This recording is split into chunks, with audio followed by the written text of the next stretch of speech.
everybody, and welcome to Young Screenwriters Coffee Class. Hello. We Hi, are an online everybody. community and resource. We have a new Daniel We're an Robbins online is new I saw here. What? Oh, really? Who? Did I interrupt Dan you, Robbins? Alexie? Did? Yeah, Daniel Robbins is new, and everybody welcomed him, and everybody's very nice. Oh, welcome. Including everybody. me, by the way. I was very nice. John is very Right. nice. He's very Well, nice. Like the On characters, certain days. On certain days. but John, like the characters in this film, we all know that's a front for your That's real right. malicious. And that's right. We know that I've got a shiv in my back pocket. Yep. Did you say a that's John. shiv, as in like a small Okay. knife? Yeah, Wow. Yeah. Not heard that specific word in a while. shiv. There you go. By the way, this is not my new background. This is Maggie's bedroom. I'm moving around her apartment and taking it as my own. I got to get a better background. My background sucks. Yeah, it does. You know, It John, does, right? that does. Yeah. Huh? Yeah, it Yeah. does. Okay, I'll work on it. You have to put like your books in the background and stuff like that, you know? They don't even have to be We got books. 1,000 books. What?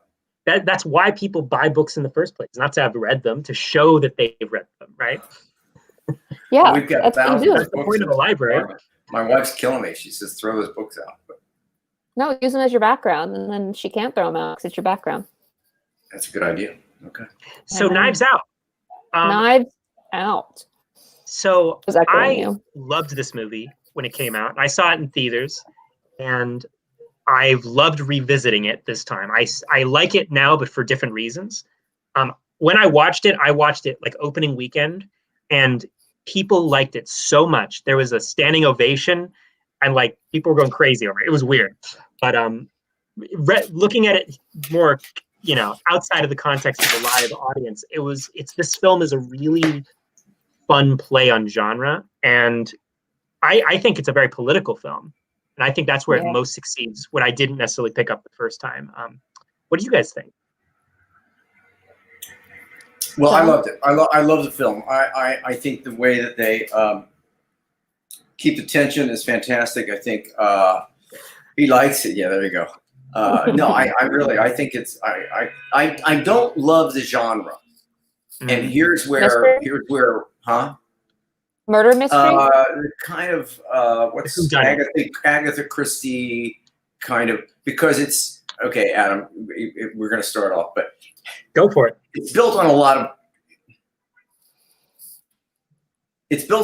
of tricks. Mhm. And the tricks, by the way, are demand. I would never even try to write this movie. It's so demanding because every piece has to, as you've heard me say 1,000 times now, has to work backwards. It all has to play backwards. It all has to play back to front. And it's all based on the minutia of those little parts. Now, what I think gets sacrificed, and God, everybody's going to take issue with this, but I think what gets sacrificed is authentic character. I think characters are a little cliche because frankly we don't give a shit. The genre says when you start this movie, Adam, this is your movie. I'm going to shut up a second. But No. This is important. This is important. When you start this movie, what you say to the audience right now is, "Can you figure this out?"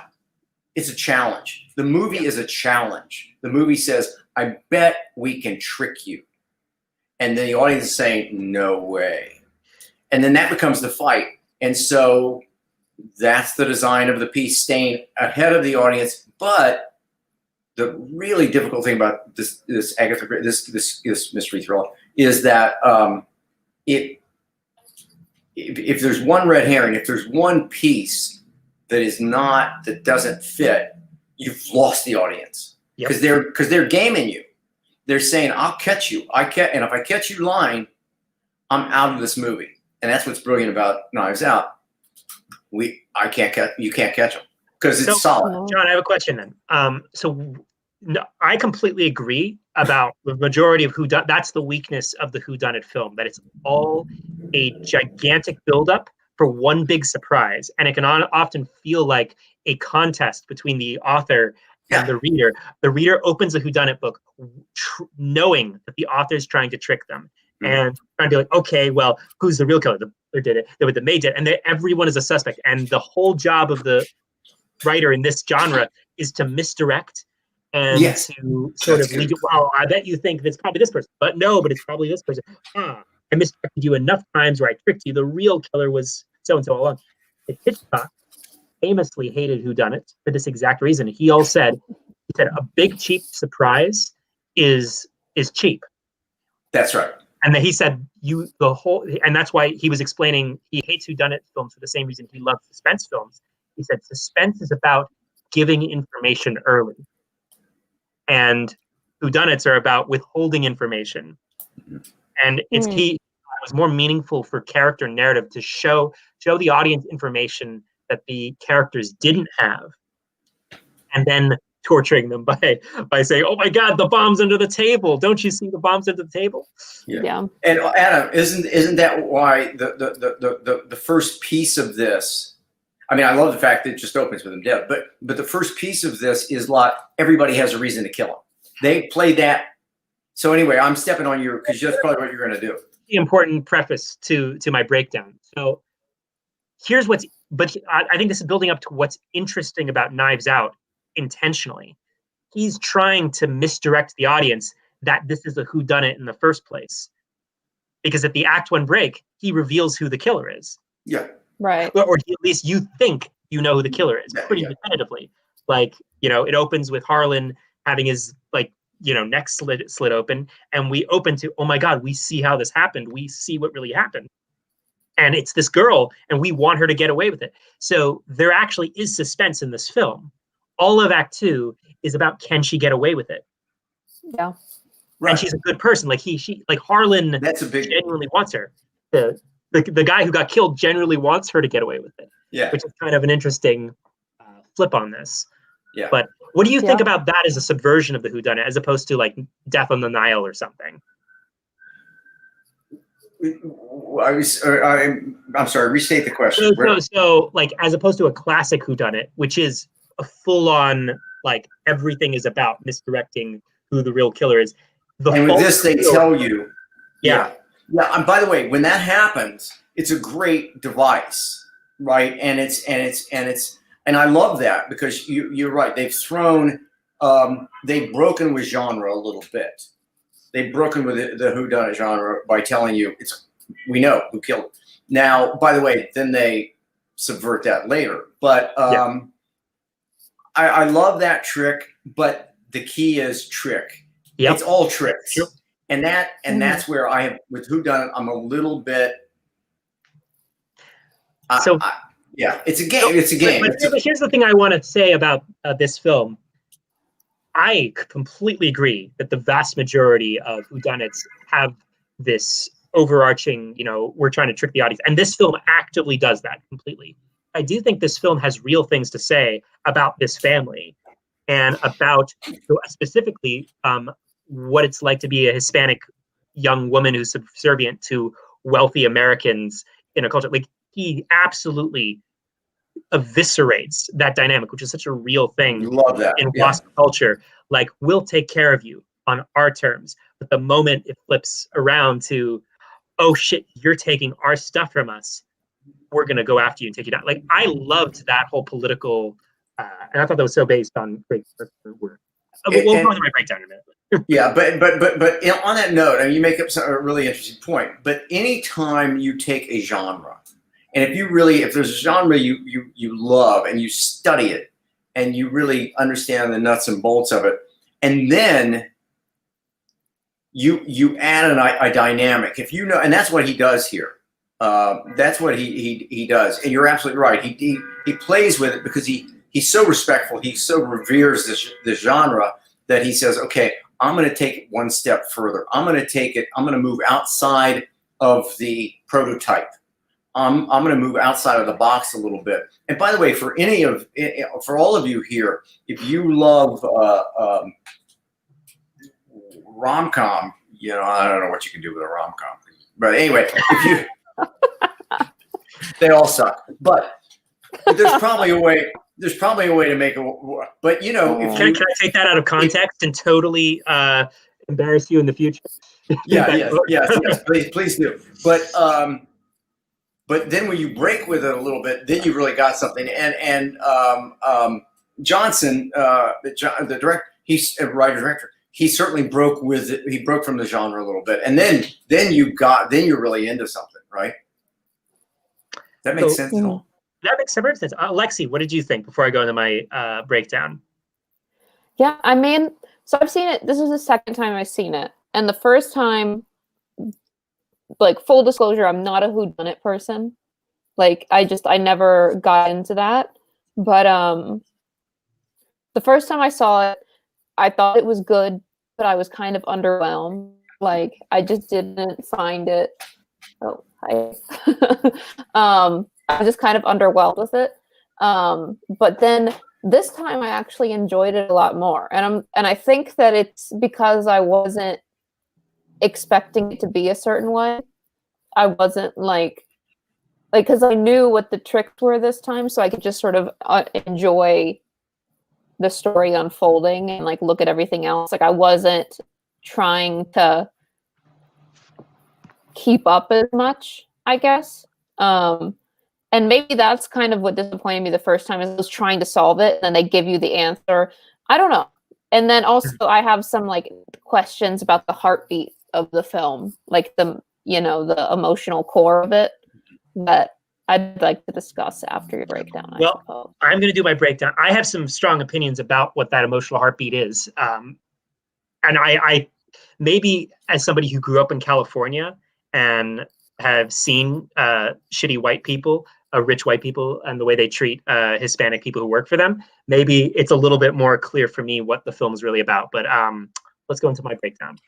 So the opening image is obviously this old style, old money house, that you'd expect a famous murder mystery to happen. These dogs rolling across the lawn. The great opening image. I'm not necessarily sure if it's important as the second image. Second image we cut onto is this mug. Says, "My house, my rules, my coffee." And Fran, the housekeeper, takes that mug and this little food tray upstairs where she discovers Harlan Thrombey's dead body, and she screams. Well, she doesn't scream. She sort of curses and drops it. But from this moment, we know that, oh my God, this is an old house, and there was a murder of a old, powerful person of some kind. This is the perfect Agatha Christie setup, traditionally speaking, anyway. And the next moment, we go to this young woman, Marta, who's a personal nurse. She awakens and seems very upset. You see her family, and we learn more about her in a moment, but it is important as the protagonist to jump into their world. We see where she lives, and it's clearly not in this very old money establishment. She's in a shitty apartment that she shares with her sister and her mom, and she seems very upset. So Act 1 jumps around in time a lot. The way I broke down this film is like the protagonist's emotional core, but fundamentally, we open with there's a murder, and the classic setup of there's an investigation interviewing all of the family members who are in the house.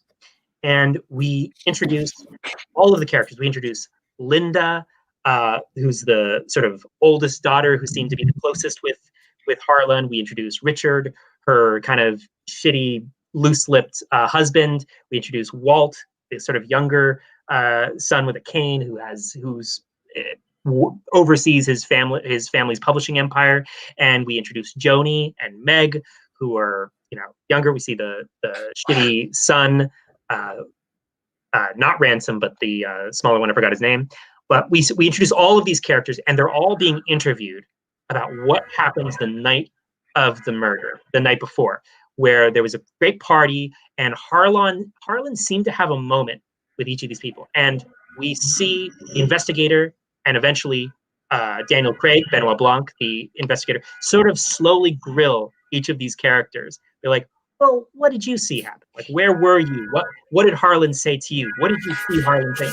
Can somebody mute John for a second with his car? Thank you. I got him. New York street noise. Sorry, John. So we see the different family members all had some sort of gripe with Harlan, which is the classic whodunit setup of you want to everybody to have a possible motivation for the murder. We sort of show them. We see that, Walt seemed to have had a very heated discussion with Harlan right before he died, and then immediately after, we see a flashback to Harlan firing him and saying, I want to let you go and have you build something of your own. We cut to what he says to the investigator, which is, oh no, we just had a discussion about ebooks or something. We have the same thing about Richard, about Linda, about Meg, or not Meg, but Joni, her mom. Everybody, all of the key suspects, they remember what they saw and what they present is different. So we established that each of these families has a problem with Harlan, and they all lie about what their problems are. Fundamentally, we introduce, these are all liars. They're all people who have have their own agendas and motivations. But in the midst of all this, we have Marta, who is a very honest, very earnest person who's, everyone sees her as kind of like a benevolent, like, oh, we wanted you to be at the funeral. I was outvoted, but you're like a family to us. They're constantly affirming to this woman. She is so different from them. The reason I'm not going quite linearly here is that this film sets up the mystery and sets up the key players in Act 1 through these interviews. And we slowly learn that they all have their own agendas and lies and bullshit. But at the end of all these interviews, fundamentally, we learn that at the end, Benoit Blanc takes Marta aside and he says, they're all liars, but you seem different from them. And he outs Marta for we learn this information about her, that when she lies, she has a physical reaction. She throws up every time she lies. She's incapable of it. This is a great contrast to a really earnest person and an entire world that is alien to her, and she physically can't lie. All these people lie like it's second nature. She can't lie. And I think here is where we sort of introduce her flaw. When Blanc initially interrogates her, she protects the family. Like, is Richard having an affair? No, she throws up. Her flaw, I think, is that she's too honest and she trusts the Thornby family. She trusts that when she feels like she trusts when they say, Marta, anything you need, you're part of this family. It's very, very different from a lot of plots. And they're like, she's not necessarily somebody who's like a flawed person. Her flaw is that she can't see who these people really are. And in this, when Blanc, after this pre-conversation with her, where he sort of asks her about what she thinks about the other family members, he begins his official interrogation of Marta. And in this official interrogation, we flash back to what really happened. We've been flashing back a little bit, but fundamentally, Harlan, after a long day at the family party, he wants to play his regular nightly game of Go with Martha, and she's like, no, you got to go to bed. He's like, it's my birthday. You have to play this game of Go with me.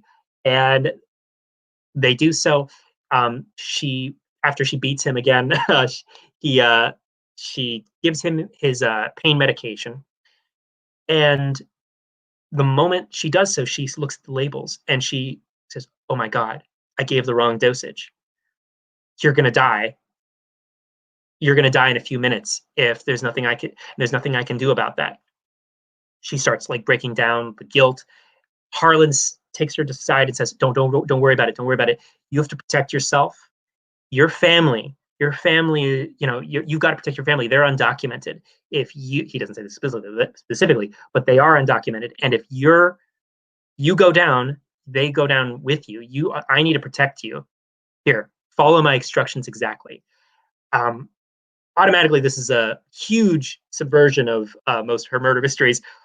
We're not just showing that, who the killer is. We're showing that it's the protagonist and that she's a good person and it was an accident, and that the person who was the victim wants to help her. He wants to help her get away with it. So once we see the truth of what happened, we see that Harlan gives her very specific instructions to take a certain exit out of the house, to, on her way out of the house, name the time to very loudly of when she's leaving, midnight, take the certain desert road, make a left at the right past the elephant, go back in to take your bag. So he gives her a very specific kind of how to have a good story that will cover for his suicide, which he slashed his own neck, unfortunately. And this is sort of the moment. The end of this interview is the end of Act 1. And the end of Act 1, she has her very clear objective: follow Harlan's plan and escape scrutiny. Do this last thing for me and for your family. And her motivation for this is to protect her family. This is the stakes of the story. She's not just trying to selfishly protect herself from a criminal sentence. She has others who depend on her, who will, she can't protect their futures if they go down with her. So this isn't just a selfish desire to protect herself. She has a reason to. So in Act 2, we introduce the new world of this family is squabbling during the investigation. Marta's trying to cover her tracks and basically, go follow Harlan's plan to make sure that this is ruled as a suicide. When this happens, throughout all of Act 2, where there are a bunch of obstacles, she's sort of on her way, also on the way out in the flashback when she's trying to follow Harlan's plan, she keeps messing up. She makes noise she makes too much noise. She makes the wrong turn at the elephant.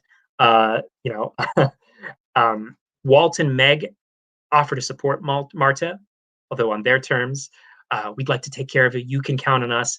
I thought you should have been at the funeral. Everybody says to her, I thought you should have been at the funeral, but I've been outvoted.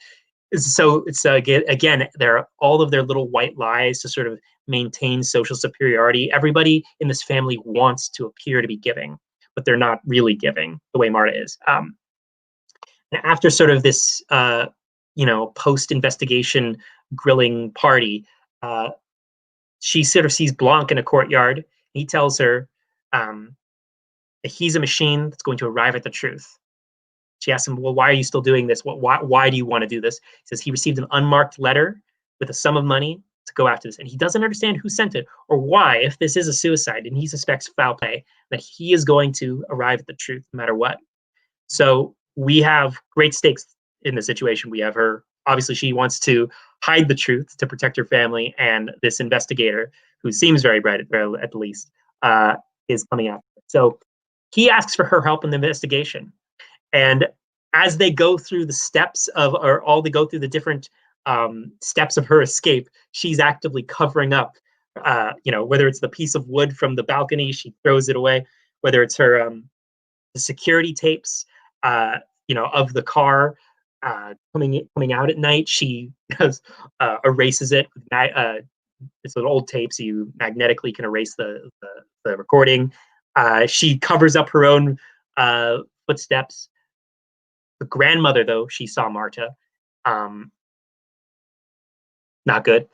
And after all, sort of, she's been tailing him and sort of overcoming these minor obstacles somewhat humorously. The midpoint happens. We see Ransom. Well, this isn't the midpoint. Right before the midpoint, Ransom has the estranged son of Richard and Linda has arrived for the will reading. It says you skip the funeral, but you're early to the will reading. The family gets in a huge fight with him, where they call him out, and basically it comes to light that he had a huge argument with Harlan the night before the murder. Actually, to the point where the alt-right youngest son of Walt overheard him saying "Will Ransom" and raised voices. And Ransom admits, "You're right. I've been cut out of the will. That's what we talked about." And the family, they're so superior, and they're like, "Well, maybe it's good for you. You got what you finally deserved." The solicitor arrives, and this is the midpoint. The will is revealed. Marta gets everything, and the family gets nothing. Not just Ransom, the family gets nothing. Not a single red cent, as Harlan likes to say to his family. And in this moment, their true colors are turned, and the family turns on Marta. They swarm her as she tries to walk out. She's in total shock that this happened. This makes things even worse for her and trying to get away from scrutiny. Ransom sort of laughing through this whole event. And we enter the new world of Act 2, Part 2, where the family's against Marta. And Ransom offers his friendship to her. He confronts her out, and she gets into, as their family swarming her, she gets in the car with Ransom, and they drive off to dinner together. And he confronts her. He tricks her into, eating a lot of food and saying that I suspect foul play or whatever, and I know that, you know something. Tell me the truth. But she does tell him the whole truth. She confesses what really happened, and he seems surprised, and he offers to help her.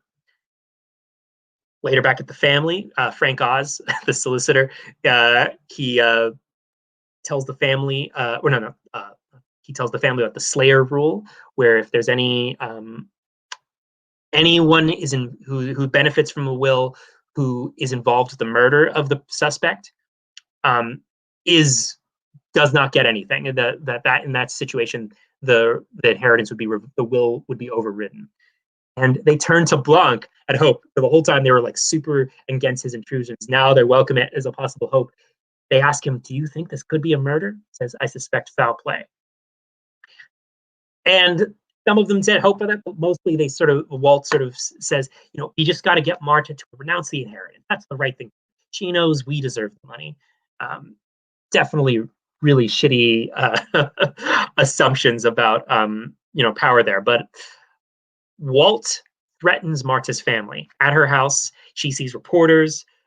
She's kind of shocked. She's trying to think about what to do now that Ransom knows, and how she can possibly get out of this and protect her family.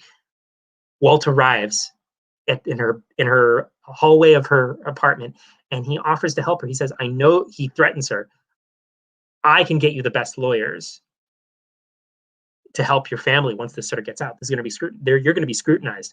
There are going to be people from all over the country. The truth is going to get out."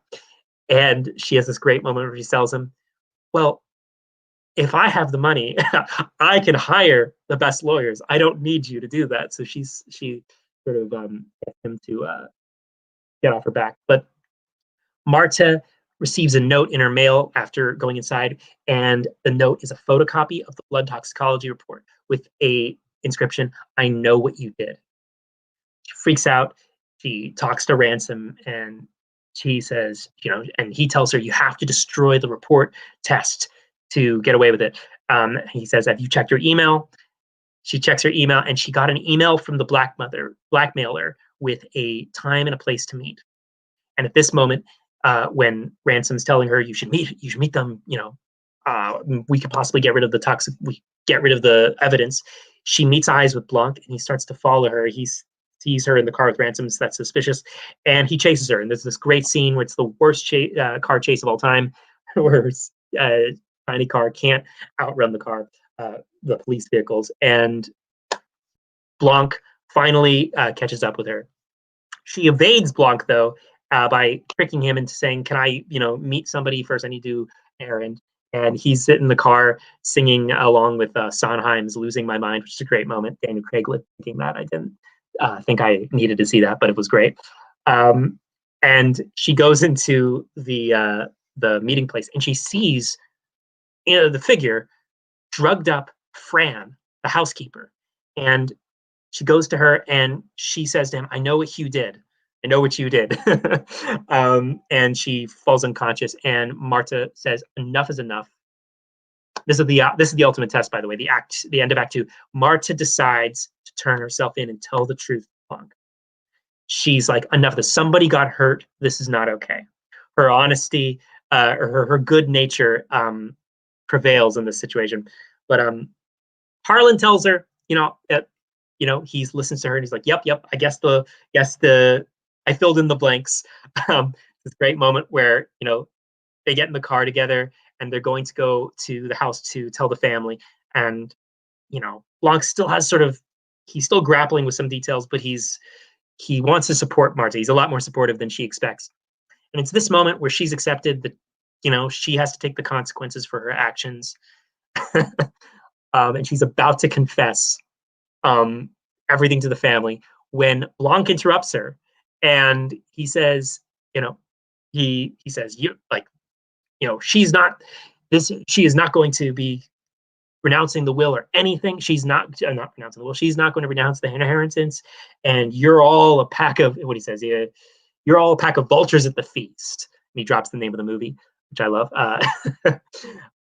And this is a moment where the classic moment in the whodunit where the investigator has a denouement and confronts all of the players, and they run through all the events, what really happened. And basically, Ransom is confronted, and he's outed as having hurt Fran and switching, and by hurting her, and by switching Marta's medication to kill Thromby. And it's revealed that the toxicology report clean. Thromby did not overdose on the drugs. In fact, he just killed himself with a knife. This blows everything apart. Marta, can't deal with that a little easily, but the medication was switched. But she was so good and so used to what she was doing that she noticed she actually used the right medication, even though it was mislabeled. She could imperceptibly feel the liquid difference. She unconsciously didn't make the mistake that Ransom tried to frame her for. And it's this moment where Ransom sort of, after sort of the big denouement is like, Ransom sort of says, well, you don't really have anything on me. Most you'll have attempted murder, and I go to prison for like a year, but after that, I'm going to make sure that your life is absolute hell. And, so what if I tried to kill her? He confesses everything. And he does this sorry, I messed up the events a little bit, but Marta got a phone call saying that Fran was alive. She survived. And this is what got Ransom to say, oh, it's only attempted murder. And after he goes on this sort of rant about how he's going to end her, this is a great moment where she throws up in his face. And you realize, oh my God, she lied. Fran is dead. She used the lie. She used she was able to repress her ability to tell the truth for a moment to get that lie out. And this means that Ransom killed Fran, and he's going to be put away. And in this moment, he pulls out a knife, one of the prop knives, and he tries to stab her, and it is just a prop knife. He thinks it's a real knife. And this is a great callback to an earlier moment where Harlan puts a knife on the table where he's talking with Marta, and he says, my family, they can't even tell the difference between a prop knife and the real thing. This is a wonderful callback, very subtle callback to that moment where he pulls one of the knives, and he's not like Marta. He's not somebody of real substance. He can't tell the difference between what's fake and the real thing. And Ransom gets carted away for murder. The whole family sort of reels in the aftermath. There are lots of great details where Richard thought that Harlan was going to out his affair with this woman on Linda, and Harlan said, I wrote her a note and it's in this letter. And early in the film, he sees the letter and it's just blank. But Linda she had her secret language and secret communication. She sees she adds fire to it, and she sees that there's an invisible ink, and she learns the truth, and she looks at Richard in the parkway. Everybody's lives are changed.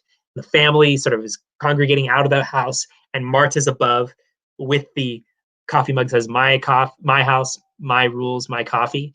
And, she gets everything. She looks it up. They look it up. Her totally powerless. And this moment, we sort of see the shift of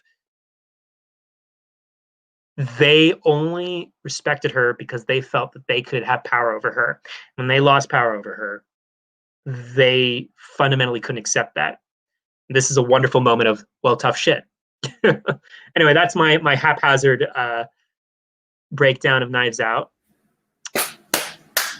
Not haphazard. Great job. Not, by the way. Good job. It's a hard movie.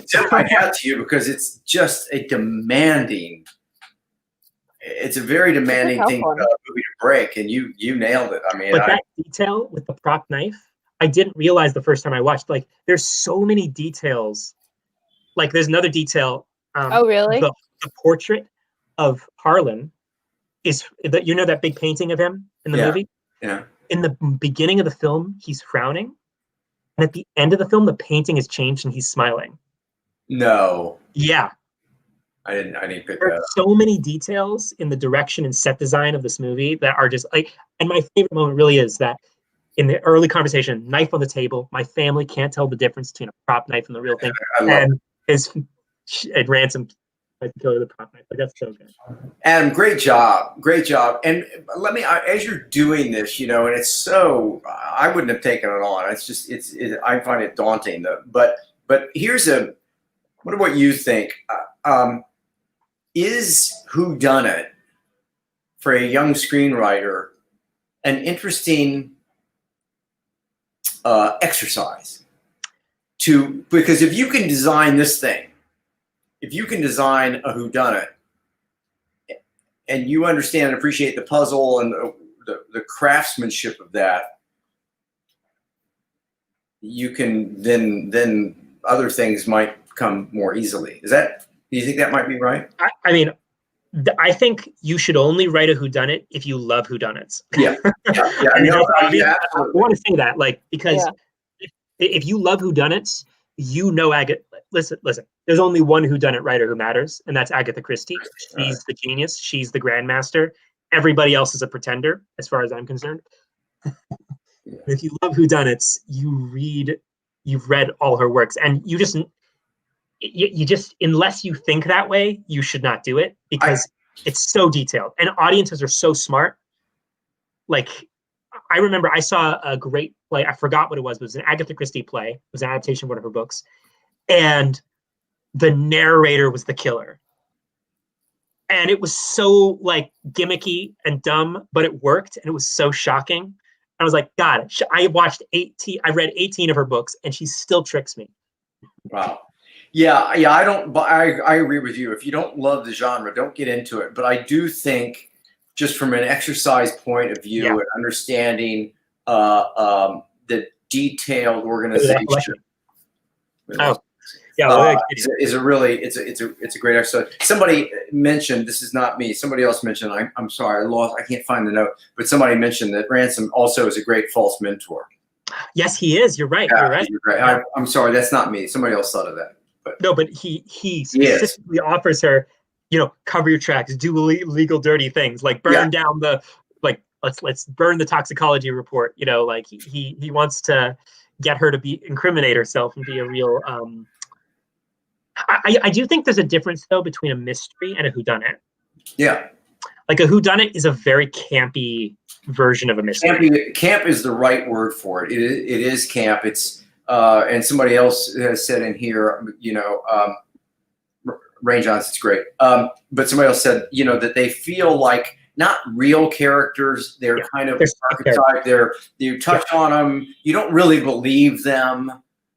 I do think Marta, though, was a great character. Like, I think what makes this movie, like going back to what Alexie was saying, that she couldn't feel the heartbeat of the movie. I think the heartbeat of the movie is very clear.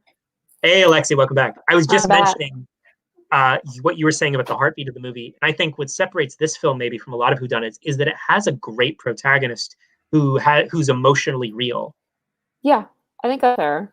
I think the thing about the heartbeat was that I didn't necessarily. I freaking love the protagonist. I think that Marta is a fantastic character, and I'd want to follow no one else in this. Like, I'm glad we don't follow the detective, like in a typical whodunit.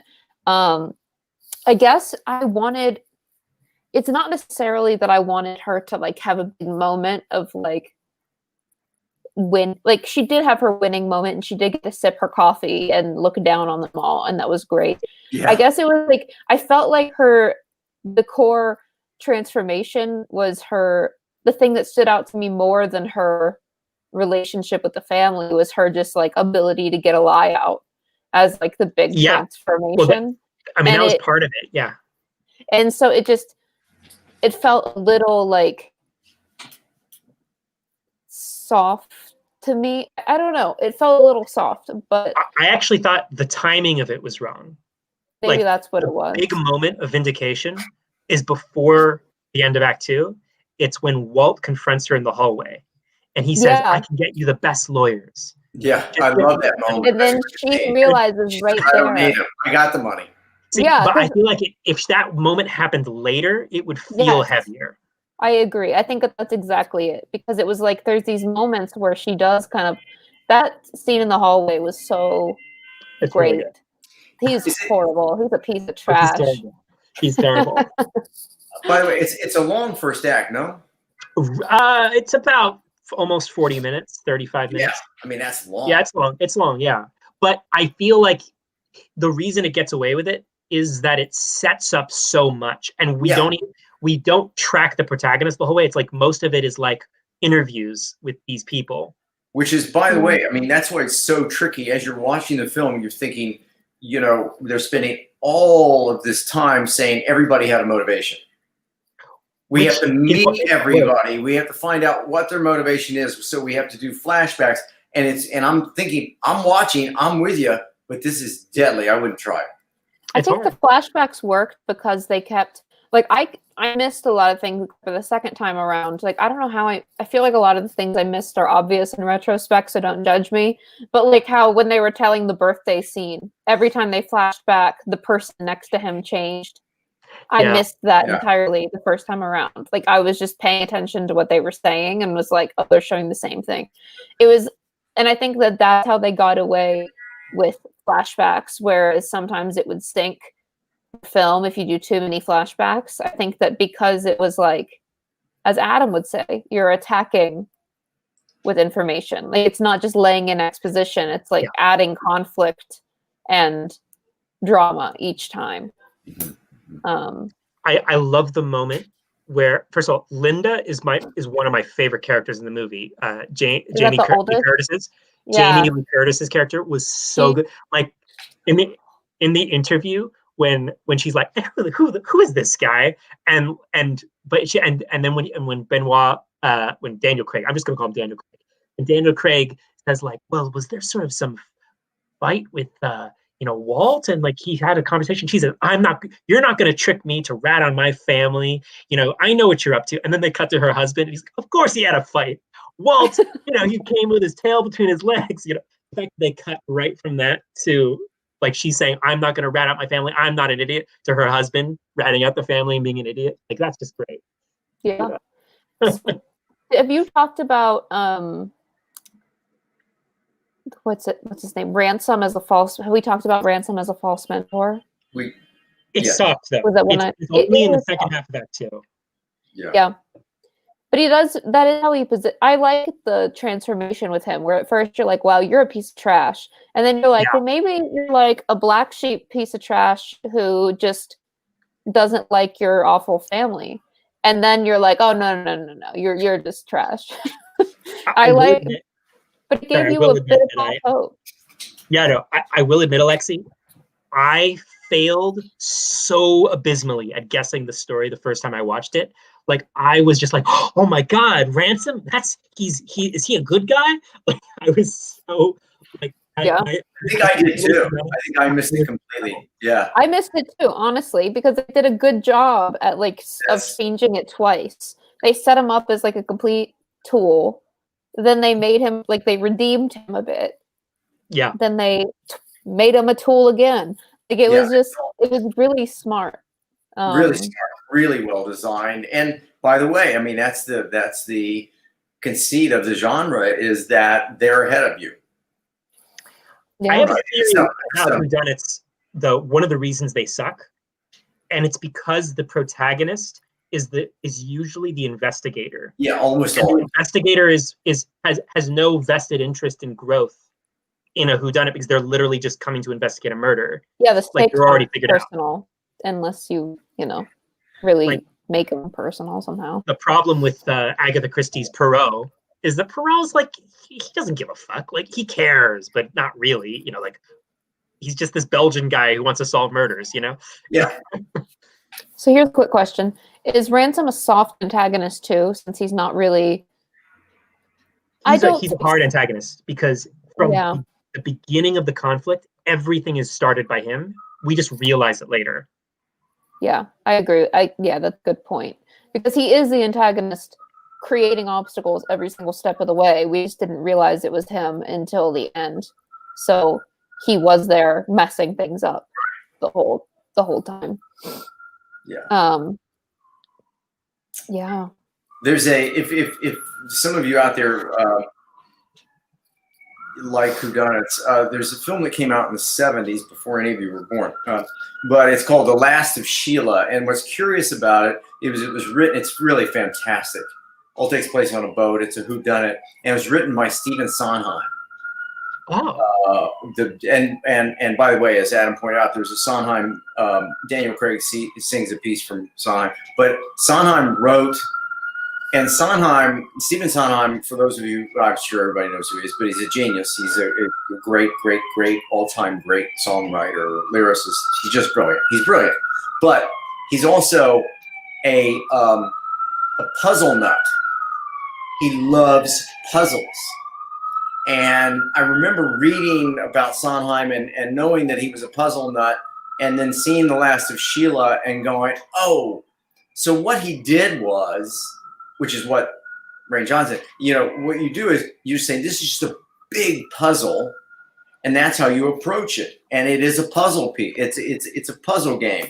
But I kind of love Sondheim. I haven't seen that film in years. John, there's a 0% chance that I'm not going to check that film out later because I am a hardcore Sondheim fan. I love Sondheim. I love genius. Look, wait, you say you're not going to check it out?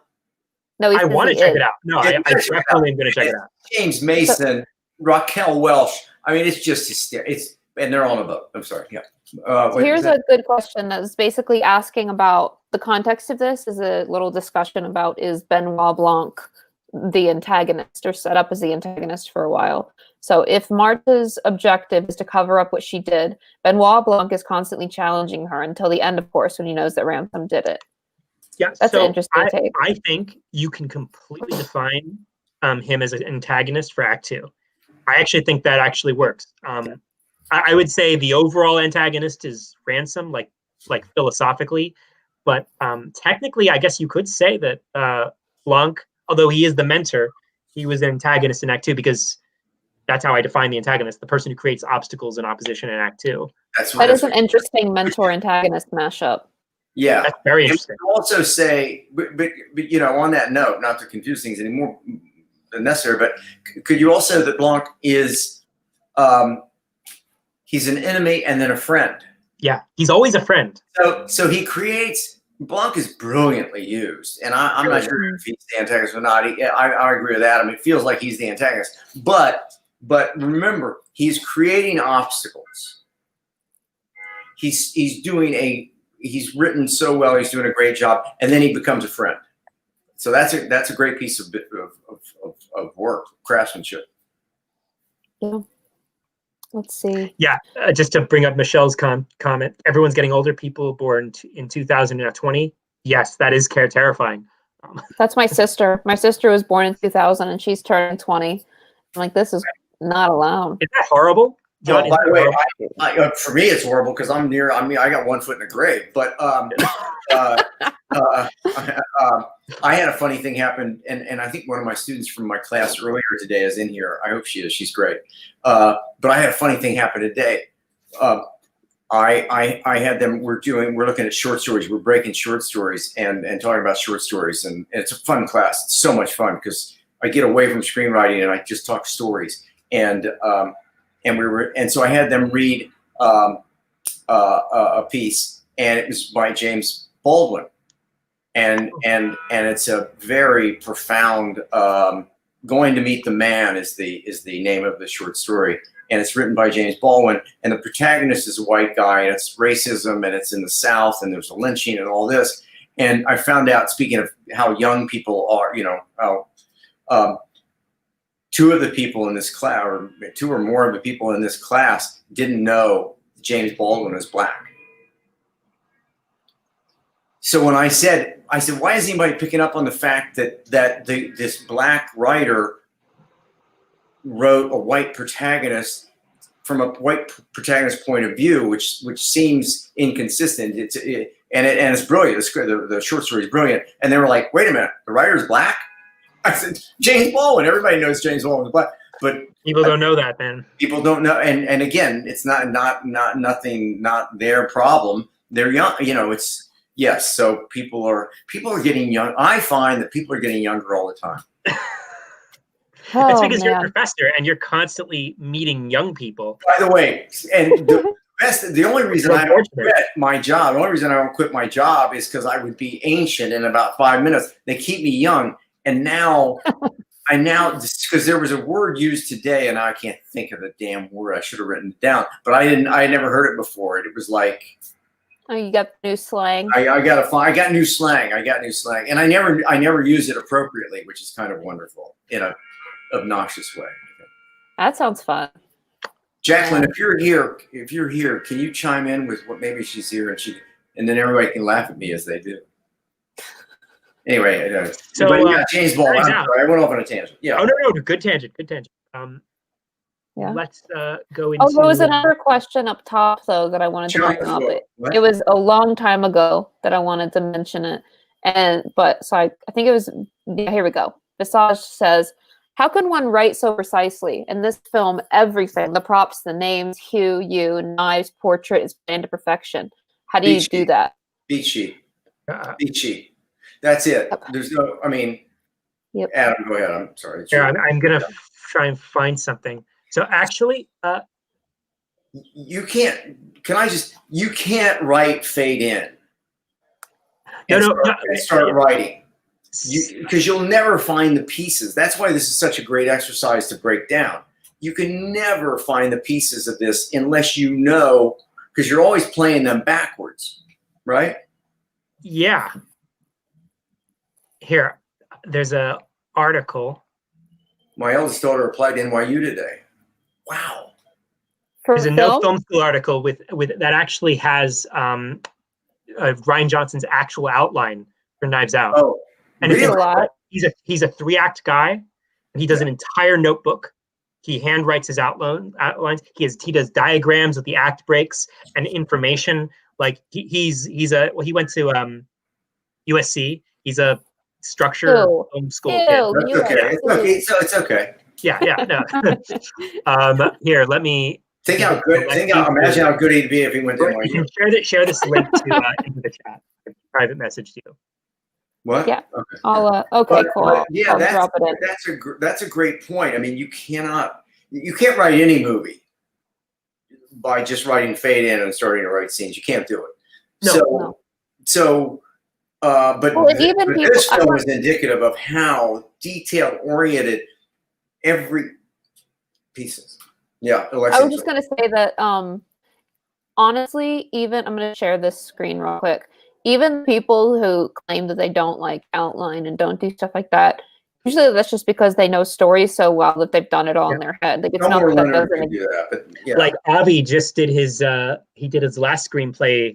Are you gonna snitch? Oh no. Yeah, sorry. No, I'm not gonna say I don't even know what you guys are talking about now. Yeah, no. I'm not gonna say anything. I don't know what snitched. That's obvious. I don't. Good thing Tracy Flick is in the room. I know. I saved the day. I got a chance to do it. Oh, good. That makes me feel good. My week has been a success now. So this is his. I just go down a little bit, and they have a diagram of one of the pages of his outline. There's his beautiful face. Go down a little bit. This one? No. Okay. Yeah. Go down. See the diagram? No. That right there. There you go. That's First the beginning, by the way. That's just the beginning. Yeah, actually. That's his beginning. Yeah. I think I must. Okay. I think that's one page of his. He does a full notebook where he outlines and writes his screenplay, and this is just one page of it. Yeah, this is what I. Yeah, I love doing stuff like this too. Yeah, send this. Yeah, we should send this to me. It's in the. It's in the chat. And I sent it in the group chat too. But by the way, this is like the bane of my existence. Is that some dude comes into my class and goes, "I don't need to do that." Great.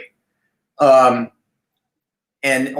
what happens is, and listen, I'm sympathetic to this. You're writing a script, you're dying to write, the story, you love the story, you love the characters, the characters, and you've been working on the beat sheet. I had this kid say to me recently in one of my classes, he said, "Mr. Warren, You don't understand. I worked on that beat sheet for 3 days.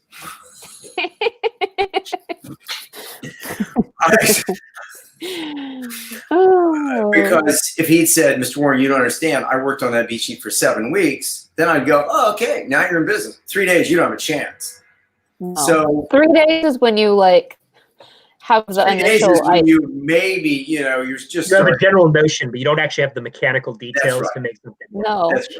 And I am, what I was going to say is I'm sympathetic to, you've been working on it for 4 weeks and you think, God, I just have to start writing dialogue. Yeah. Here's this. Be disciplined. Go back. Keep writing that beat sheet.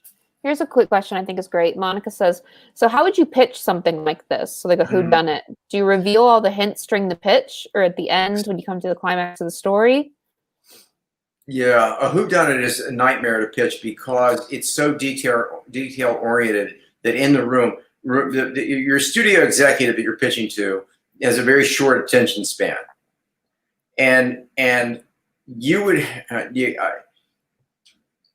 you can never go in. So one way you pitch this is you walk in and go, I'm Rian Johnson and I want to do whodunit, and they go, oh, okay, here's a check, go write it. That's how this happened. That's how exactly. By the way, that's exactly how this happened. Is he said, you know who I am, you know what I do. Give me a check, shut up, and get out of my way. He had the money before he wrote the script. Yeah. Okay, but he had the idea, he outlined the money. He had a month to write the script. He wrote the whole script. He had outlined the script for 9 years. Oh, okay. Not 3 days. Not 3 days. He had the idea a few more days. He had like the idea for what the story was, and then it took him about like a few months to outline it, and then he wrote the script in a month, and then the movie wrapped filming 6 months later. God. So by the way, it goes back to my point: is you can write the script in 3 or 4 weeks if you absolutely know every scene in the movie and you know where it goes. If you don't, then you start writing the script and you've written for a couple weeks and you realize that somewhere about page 60, you took a wrong turn and that story is off the tracks. Yeah. And now you're lost. So what Johnson makes it, that's exactly, you spend a lot of time, and then you can write it, but yeah. Yeah. Here's a quick question about this. How long should a beat sheet for a feature film be? So that is going to vary because people do beat sheets differently. But generally, there's 56. If you're getting really technical, there's generally 56 central story beats in a feature film. That's right. And what you mean by story beats, you mean like cards, like note card worthy. Yeah, but this happens, therefore this happens. I tend to understandably with elements of story, like the midpoint is a beat, but not in the same way a note card leading up to the midpoint is, if that makes sense. So that can be confusing. When I do note cards, I tend to also include transitional scenes and things like that.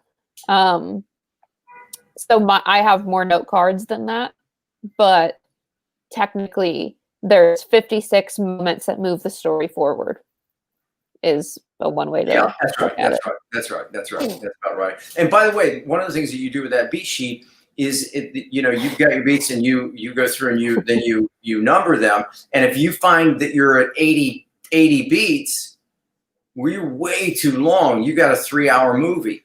If you find that and I've had students come to me and say, I'm done with my beat sheet and I've got 40 beats. Well, we'll never make it home. That's a 60-page movie. It's not going to work.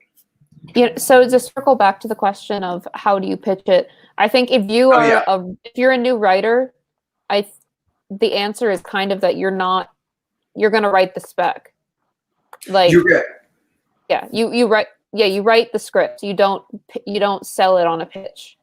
Yeah, Yeah, go ahead, sorry, John. Alexie, I keep stepping on you. I'm sorry. Go ahead. No, you're good. I was just saying you're gonna write the spec for this. And if you're called in to pitch, you're gonna be pitching on an open write assignment. It's not necessarily gonna be your original idea. So you would be pitching your take. So they would already have these. It would just be a different situation. You aren't generally gonna go in and pitch this you just aren't going to pitch this. No. If you're going to, then you definitely don't include all of the little like details, like, and then he says this, like then he says the thing about knives, and then this happens. You would probably pitch the world, the characters, and then the overall flow of what happens. Like, you know, we start off, there's a murder, then we reveal that Marta was the one that killed him. It was an accident. This happened. And then, so you hit the, like, the big moments, but you don't say scene by scene what's revealed and things like that. Does that before people to hell, you know? Yeah, because you've only got about 15 minutes, and so yeah, Alexie's absolutely right. But the real, you know, the fact is they didn't buy the pitch, they bought Rian Johnson. Yeah, and So I I think it's important to mention that from what I've heard, Rian Johnson is one of the best pitchers. Like, he convinced Disney to give him full authorial control of a Star Wars film with no co-writers and direct, based on one hit movie. he must Like, be great. that's pretty. He must be amazing in the room. Like, and also you have to say his big breakthrough project, Looper, is such a that's such a good pitch. Like, I mean, you know, a man Looper, hunted by his future. He's a headhunter an assassin who's hunted by his future self, and he has to protect a kid who might be the next Hitler. Like, you know. and when you see Looper, you know that he can write this. Yeah. You know, it's like what's his name who wrote Kevin, what's the McQuarrie, what's his name? You forget it, I'm lost. But Adam, you'll know the movie if I can come up with it. Kaiser Sose. Oh, Bryan Singer, right? No, it's not Bryan Singer, the writer. But what's the Usual Suspects, right? Usual Suspects. So if you that's not the writer, but Bryan Singer directed that. He directed. But if you break Usual Suspects, if you break that, McQuarrie, you got it. McQuarrie, right? So if you break that, then what you, by the way, this is an interesting example. And going back to Alexie's point, if you write Usual Suspects as a spec, you have a career. Yeah. Because that script is so tight and so convoluted that every studio executive in town will go, wait a minute, if you could break this thing. But John, just to clarify for a second, you said, just to clarify, maybe this is an important distinction. You said tight and convoluted. Yeah. Right. So what you mean by that, in my interpretation, is tight in the fact that it's readable, engaging, good narrative, but it has ambition and reaches something. Yeah, that's right. That's right. And it sounds like a contradiction, but That's the challenge, though, right? Is doing something that's like the most important screenplays always do something really crazy in a way that when you watch it, it doesn't feel complicated because they've streamlined the whole thing. You know, like yeah. I mean, you know, Robert Towne was. Yeah, that's right. Robert Towne was already Robert Towne when he wrote Chinatown, but you know, they just tagged on 20 years to his career when he wrote Chinatown, because it was like, if you can write Chinatown, you can write anything. And query, if you can write Usual Suspects, they open the checkbook. So real quick, this question about, do people ask for treatments anymore? Do you want to answer, John? No, you take. I was gonna. So this is based on my experience, but not in the way that people think. You don't like. So the context in which I've been asked for a treatment is I go to pitch on an open writing assignment, or I meet the people. We vibe. It's great. Then they say, we want to hear your take on this. You pitch it. Then they say, okay, we like it. We want to see a treatment of what you would do with this. And then you write up what you would do with it. And then you go from there.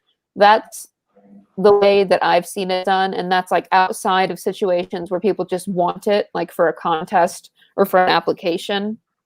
Or for animated films where you're developing it with somebody else. Basically, treatments are not something that you should be writing retroactively. It's something that's happening if you're developing it with someone else and you're showing them what your plan is. So it doesn't, it's not something you need to write for your film after you've finished the script. You should, unless it's like for a contest or something. Does that seem right, John? Yeah. Oh, yeah, absolutely. I was Okay. just reading some of the comments, but yeah, absolutely. Okay. And I do want to say, what's this? Which one? I just want to say that going back to the question about pitching again, the easiest film, high concept films are the most pitchable films. So if you could come up with a high concept idea, then first of all, you get in the room because you've already sold a couple scripts and they believe in you and they want to meet with you. Then you walk into the room and you've got a high concept movie. What do I mean by high concept? High concept is they understand the film by the log line, or some people will say they can see the one sheet, they can see the poster because the movie's in the poster. I know that sounds vulgar, but it's true. They can see it and they go, okay, I got it. A lot of high-level executives don't even read the scripts. They have their produce like the highest people who like greenlit things. They just want to know that it's good and that it works, right? Like they want the poster. Yeah. But going back, but just to be clear about the pitching and selling, the pitches that I sold were all high concept. I walked into the room. I said, "Here's the movie."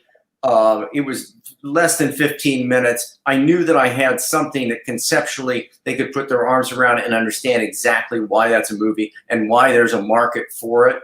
And then you're out of the room. This film is so convoluted that it would be very, very difficult to pitch. So real quick, that was great. Yeah. And the other thing, I realized that I've never defined a treatment. So a treatment is like a narrative, it's like prose. You're basically writing a summary or a synopsis of your script.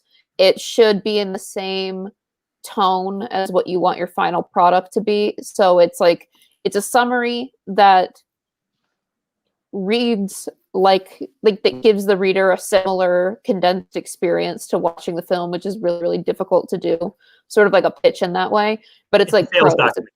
Yeah, it's like paragraphs, and like in general, sometimes you'll be asked for a one page that's just like the story, and then sometimes you'll be asked for like something that's like 3 to 5 pages is more typical, I think, of a treatment. But and then of course, like when you get famous, people have treatments that are really, really long. But generally, treatment should be like only a few pages that is brevity. Yeah, a summary of They your don't film. want to read. Just keep in mind, they don't like to read.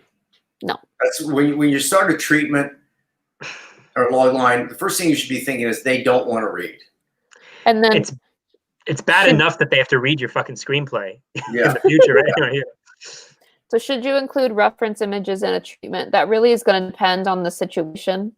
And like in the context, not necessarily, but like when I was doing open writing, a treatment for an open writing assignment, I had a friend draw up concept images, and I put them in because the images were good and they helped. But if they don't actively add something, don't put them in. Like, and if they're not good, don't put them in. Like, don't just put stuff in for the sake of putting stuff in. But if it really does add something to it, then you can consider it if it like feels right for the situation, which is not a particularly helpful answer, but you got to kind of feel it out. Yeah, and also, I mean, something that Adam, I think, was talking about a minute ago. Being good in the room.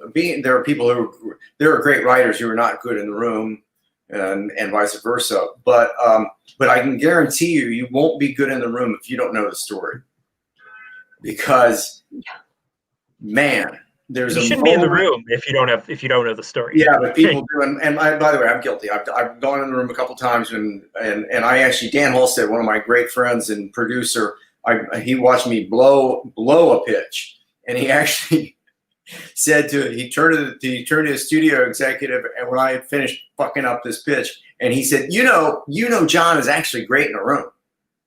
I was like, man, but he just threw me under the bus. He goes, no, you are great in a room. You just blew it. But he said to the guy, he said, he is. You know he's great. And the guy goes, yeah, I know. And I thought, let me jump out the window. But what was the point of that? I don't know what the point of that was. I don't know. Who knows? That went nowhere, didn't it? Huh? There's some questions. So Knives Out is unique because it's so original. What advice can you give about coming up with something that's never been done before and fun like this? So my immediate thing is this film actually isn't that original. It's actually incredibly generic, but with one new element. So there are, I would say, at least 40 films, 40,000 stories about a old house and a rich family, and the patriarch was murdered, and there's a great fortune at stake, and all the family are suspects. That's such a generic, tired concept. But they added one element, which is, but the killer is truly an innocent. And we find out early, and it's about her trying to get away with it, but she deserves to, and the family are the guilty ones. Like that one change. That's good. You should. I should pitch Knives Out. That was really like boom. You got it. Yeah. I actually am very good at pitching. Yeah, that was great. But my point is, it's less about, think about something so original. Those aren't the ideas that feel original. It's the ideas we've seen 10,000 times, but have turned to the left slightly in a way we've never seen before. How can we take something we've seen a million times and show it differently? That's what Hollywood really wants. They want the same old bullshit we've seen 10,000 times, but just a little different to feel, Yeah. And there aren't that many stories. No. There aren't that many stories, but what you do, I mean, what you do with them, with your creativity is what works. Adam, you teach this in writing the feature, but confluence. I teach this so right? I have a theory, and I'm just going to share a little sneak peek of it, but it is in writing the feature, which just closed. But the idea is, ideas come from a confluence. Two things that don't normally go together coming together for the first time, right? Like, and this could be small and sort of like a suspense thriller and a murder mystery. It could be anything. But like, how can werewolf but a goldfish? Like, what happens if a werewolf bites a chair? Is the famous example that Neil Gaiman always used. At the full moon, the chair grows hair and it skates, and you see the marks in the snow of the chair moving. Like that's two things that don't go together: chairs and werewolves. And you put them together, and it could be as simple as that, can be as complicated as that. Like that's one way to access ideas. There are millions of ways to access ideas. One, through character. I think that's what John talks about. Like who know your characters and what stories come out of them. That's kind of an inside-out approach. But if you're just talking about ideas, try like thinking about the things that interest you and the things you know about and the things you love, and try to take a scene you've seen 10,000 times. Yeah. And try to say like, well, how can this one scene be 45 degrees to the left? I don't know. That's just one way. I had a small plug, because it just occurred to me that if you're wondering how this kind of stuff can happen, every once in a while we do it every single week in our writers room Patreon thing, but about like once a month we are going to be writing a story on the spot here on YouTube. And so our next one is coming up on January 17th, and Avi's going to be there. That's Sunday at 2 p.m. And so we're going to write another movie on the spot. Last time we wrote a horror movie about bees, and that was the whole prompt, and we made it up on the spot with all of you, taking ideas. So if you're curious about how this kind of stuff happens, definitely come check that out, because we always end up somewhere pretty fun and original. I think somehow it's magically worked out every single time. Yeah, I'm absolutely shocked that every single time we've done it, it's worked. That's amazing. That's amazing. By the way, Samantha's got a question here. I'd like to get into a little bit. How do you what does it say? As a new writer writing. Okay. So this is kind of addressing that question, I hope. But this is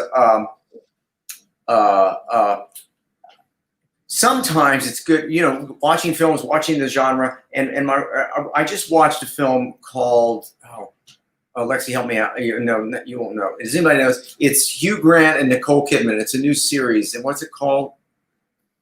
Oh, Series. Yeah. This is kind of funny, actually. Can you help me, Adam? I just looked it up. I'm Googling. The Undoing. The Undoing. Okay, The Undoing. I got it It's a before series. Adam. No, I got it before you. You lagged. I said The Undoing. Children. My God, there'll be no dinner for either of you. So anyway, it's The Undoing, and it's just terrible. It's just fucking dreadful. So, but it's fun to watch. And my wife and I were watching it, and we were screaming at the TV. And I've got her now into it too. She's going, that couldn't happen. But what's great about it is, as you watch, you think, how are they making these terrible choices? Because it's a mystery thriller. They're trying to find the killer. By the way, there's a big surprise. They're trying to catch the killer, and they can't figure out who it is. And then the clues and the implausibilities are so hysterical and so bad. I guess they must have written it in a week or something. I don't know. Maybe they had they said, here's the money and we got to make this movie. What if this was the best somebody could do? This was a story they labored over. This is such a piece of shit. It's such a piece of shit. It's hysterical. It's hysterical. And like there's this moment. Nicole, So there's this, Nicole Kidman is this wealthy Upper East Side woman. And then they catch her on so this won't ruin anything because it's so bad, but it's so much fun to watch, and you can learn a lot from watching it. And they catch her on film walking near the murder, where the murder took place, and it's in Harlem at like 1 a.m. And you're going, wait a minute, that woman walks through Harlem at 1 a.m. And she goes, and when they ask her about it, she goes, wait, where the murder happened earlier? Yeah, right. And she goes, well, I like to go for walks. And the detective goes, oh, okay then. You go, and it's shit like that. It's shit like that. Somebody had never been to New York. It's hysterical. But there's something good there's something to be gained by watching it done badly. That's my point. John, this reminds me of the Ridley Scott film Prometheus, which was a prequel to Alien. And I saw this amazing critic had like a one-liner about it. I forget who it was. He said, this movie is about watching 2 hours of people doing really stupid shit and dying. By the way, when Ridley Scott, Alien, okay, it's over. Alien's amazing, yeah. But when Ridley Scott is bad, he's really bad. He's like shockingly bad. He's like so Robin Hood, he like did this weird like medieval like this, not medieval, but like he did this like historically accurate Robin Hood, and it was just the worst thing I've ever seen in my life. Like it was, I don't know. Yeah, no, he did a film with Cameron Diaz and somebody, I don't know, and it's unwatchable. It's hysterical. You buy a ticket because it's Ridley Scott, and then you get in there, and you go, what happened here? Yeah, like he's not a writer, and I feel like sometimes he has great scripts, sometimes yeah. Prometheus was like one of the first, I think it was like after I got in NYU, but before I went, and I was like looking at the Facebook group for my NYU class, and everyone was like, we're gonna go see Prometheus. And I was like, oh, I better go see that if I'm gonna not be a loser when I get to school. And I went to see it, and I was just like, is this supposed to be like good?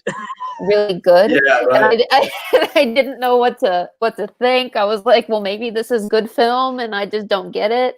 It was a very confusing experience for me. So I got a good question here about how does someone like Ridley Scott do something that bad? I have an answer.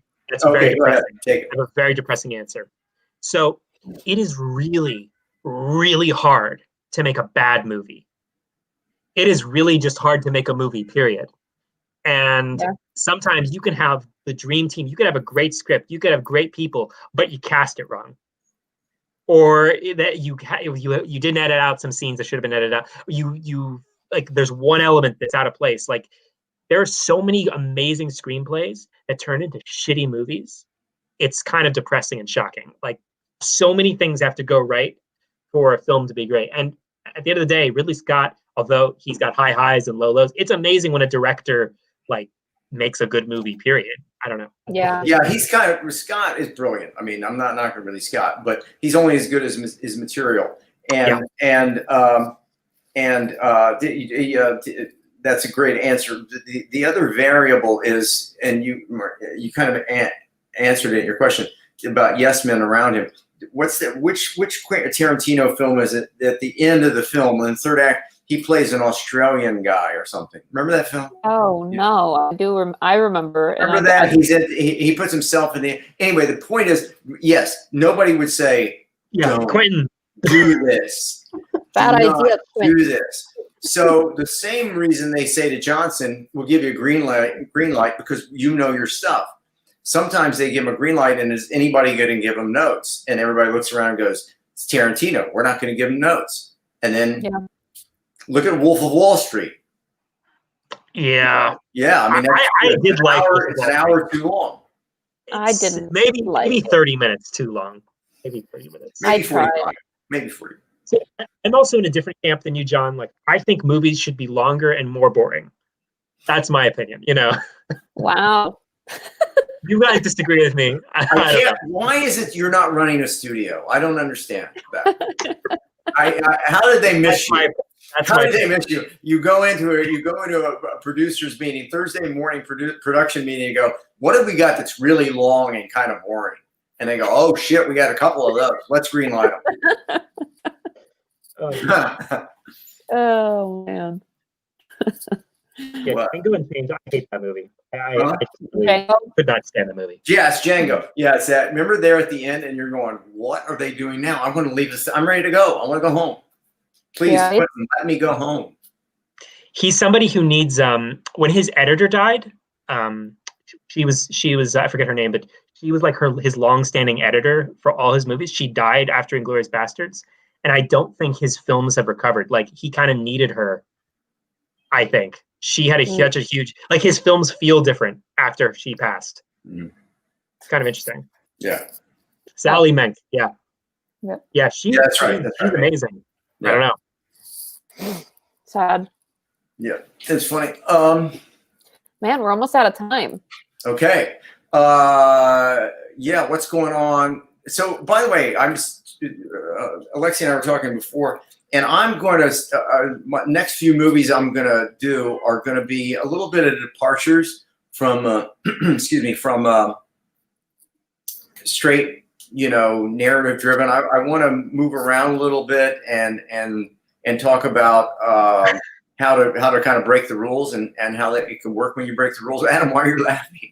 That's just Lane just said, I've been listening more than watching. Why is Adam cosplaying as John? We have the same shirt on. I noticed that, yeah. I'm offended. Why do you not think that John is cosplaying as me? By the way, you're right. He is playing me. Yes, that's true. But anyway, so when are we doing Casablanca? We're going to do that every week for a month. No, kidding. Casablanca. Hold your glasses in your hand, right? Look, Adam, see that? People want Casablanca. No, they don't. Yeah, people want you to do They're Casablanca. Screaming. They're saying, Casablanca. You know what That's not what they're doing. Is that what you're saying? Veronica, what is that? Is it yes Casablanca or no Casablanca? It's Casablanca. Yeah. No, do you, Alexie, John? You're reading. What? You know what needs to happen? Do you know what needs to happen? What? Alexie needs to break down Casablanca. Oh, God. Oh. Yeah. I want to see that. Is that what you want to see? She's never seen really it. want to see it. Casablanca Rules. That's right. You've seen it. Alexie? I've tried. I have tried. Before Sunrise. Oh, I don't know. That's a tricky film. We should say. Anyway, what we're going to see next week, Alexie? Oh, Who's Afraid of Virginia Woolf? Hey. Mike Nichols' first film. It's amazing. It's amazing. He won an Oscar for it. He won an Oscar for his first film. It's based on a play. It breaks narrative structure quite a bit. It is the acting is sublime. That's not a word I use very often, but it works. In this case, it is sublime. The acting is just extraordinary, and based on a play. Great film. Very provocative. John should make us watch Heaven's Gate. If you ever get a chance, there's a book. What was that? What was that? This? John, when Alexie breaks Casablanca. Look how they massacred my boy. You like my Marlon Brando impression? That was good. That was I was good. pretty dead on. That was good. Heaven's Gate. There's a great. I think the book is called Final Cut, written by Stephen Bach. Why do I remember that? Stephen Bach wrote this film. Wrote this book about the making of Heaven's Gate, which is a page turner. It's such a great read, but almost took a studio down. If anybody, I read a lot about it, and oh my God, some people. I don't know. It's just some people just shouldn't be allowed to direct movies. He went crazy. I don't know. He went crazy. What was it? I'm blanking on his name. Movie. He did this. He went and did weird kung fu movies after that. Yeah, which is weird. Okay, so Who's Afraid of Virginia Woolf? I've never seen it. I've heard it's intense. The acting is really good, Alexie. Like, it's good for the time. Like, it's so much better than you would expect it to be based on like the time, because there's a lot of bad acting in the 60s. But also, and I'm this is a little bit of a spoiler, but everybody's good, and then there's Richard Burton. And Elizabeth Taylor is the one who steals the show. I'm sorry. She steals the show, but she's also chewing the scenery a little bit. Cimino, that's right, Michael Cimino. But yeah, okay. But Richard Burton. You say she's chewing the scenery? That's what I said. You're overacting. What does that mean? It means overacting. She's chewing the scenery. Oh, I've never heard that. You've never heard that? Yeah, it's a phrase when you're like, it's like, the Drake. She's going, oh man, I can milk this scene. Nobody's gonna watch anybody but me, and she does that quite a bit in the film. Richard Burton is just, he might as well be giving acting lessons to the rest of them. He's so damn good. He is very good in that movie, but I think the film's more interesting from like an directing point of view. Like, it's a great example of how you do a movie in one house with just a lot of people talking in rooms vividly, and like it's really good. It's just really good. My God, Edward Albee wrote the play and they have a secret. George and Martha have a secret. I'll shut up. Please don't spoil it. It's great. Yeah. What? Wait. What? Michael Cimino directed Deer Hunter. Yes. Yeah. See, yeah, Deer Hunter is a famous, critically acclaimed movie that won all the Oscars in the late 70s, and then he followed up with Heaven's Gate. I got an anecdote. Want a quick anecdote? And I'm name dropping it, right? Is this, Alexie, my timing's good? Your timing is perfect.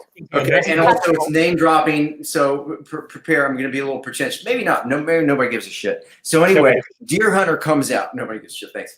And Deer Hunter comes out. It's open. It just opened. And I used to be. We had a falling out. We're not friends anymore. But I was friends with Tom Berenger. And so John Savage, De Niro, Chris Walken. Just one after another. Or in Deer Hunter, right? So Tom and I go to see Deer Hunter opening night, 60th Street and 3rd Avenue, that theater. So we go there, and we're sitting there, and the movie starts. And Berenger was an actor. He was in that demographic. He was in that age range with Savage and Chris Walken and all those guys, right? And so the movie starts, and it's amazing, and it's great. And about 15 minutes in, this is terrible. Well, anyway, so about 15 minutes in, Berenger can't take it anymore. He can't watch those peers in this film that he's not in. And he goes, I hate this fucking movie. And he jumps up and he leaves the theater.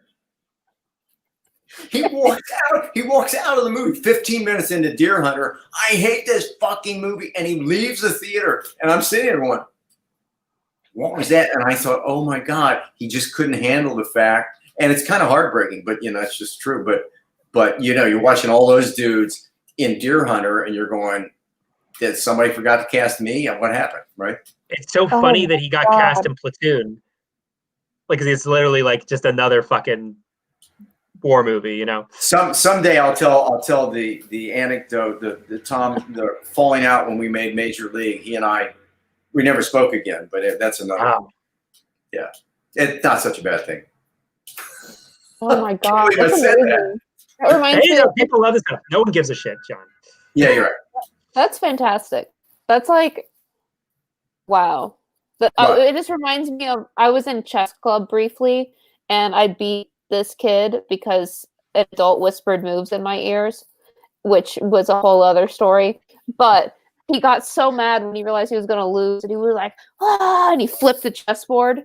And I feel like that's the same energy, except for this kid was in 4th grade. So, by the way, Tom is in 4th grade, so you know. Yeah. Yeah. Earlier, we were talking about the age people's souls are. You know, sometimes that's different than your actual age. Yes. That's right. Yeah. I've been in my 30s for a very, very long time. So I've been in my 80s for a long time. God, somebody probably sitting there going, "I bet he is 80." Shit, that's terrible. No, actually, John, you know what gives you away as being younger man than 80 is your mean-spiritedness.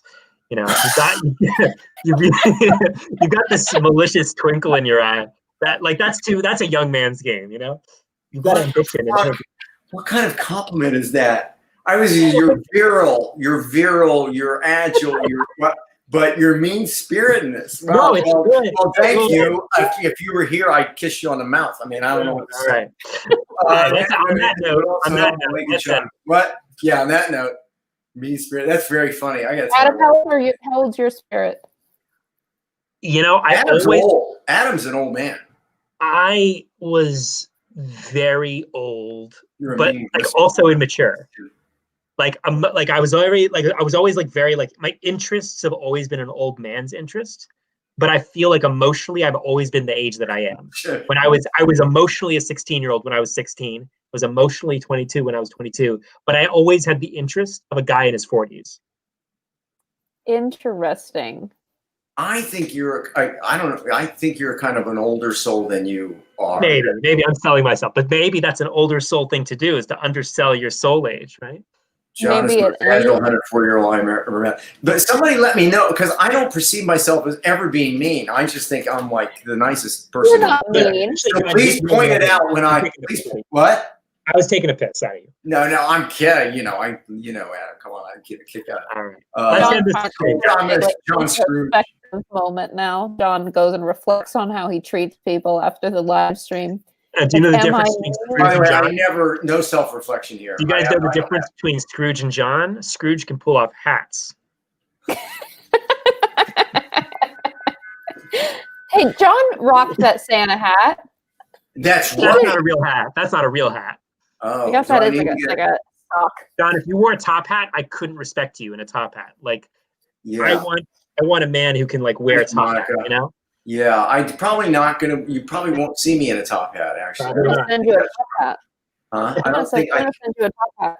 If I have to break Casablanca, you have to be wearing a top hat, and that's just how it's gonna be. Okay, we'll try to work that out. But, if you break Casablanca, then John has to break down Bridget Jones 2. Oh God! Where he has to watch my favorite film that he missed. I have to watch Short Term 12 finally. I'm never gonna forget that you skipped my favorite movie. You did. I thought it was your favorite movie. Everyone thinks all these things. Who's afraid of Virginia Woolf? John has the energy, fresh, but mean in a funny way. Thank you, Cassandra. So by the way, Virginia Woolf, you're gonna get plenty of mean. Maybe that's why I like it. It's so mean. It is very you. It is so mean. I love. You know what? Yeah, that's. You're gonna have to go reflect. This might be the first time. I'm not gonna reflect. I'm too old to change. Yay, there you go. I know my flaws. I'm an anti-hero. I'm not changing. I'm not changing shit. I'm an anti-hero, baby. I'm an anti-hero and proud of it. Okay. On that note, let's say goodbye. Thanks, everybody.